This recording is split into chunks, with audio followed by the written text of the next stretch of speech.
What that likely means is that other police officers in the Bureau were helping track this person down and helping him find where she was.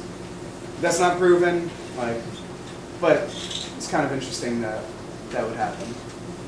And then there's Kyle Nice, one of the officers who also beat James Chassie to death, who, while off duty, pulled a gun on someone during a road rage incident. The media briefly focused on this for about 2 days. They mentioned the fact that Kyle Nice had his kid and a couple tanks of propane in his car.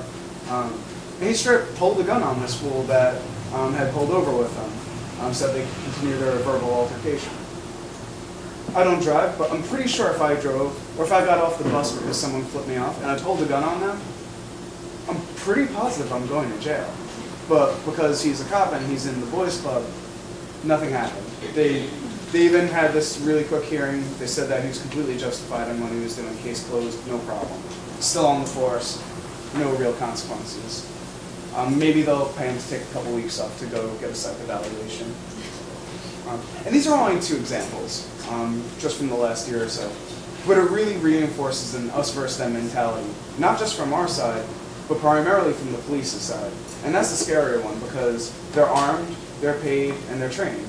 So when they have that kind of mentality, how does that inspire trust or reliance from people who are in our communities when they see a roving gang of bullies coming towards us?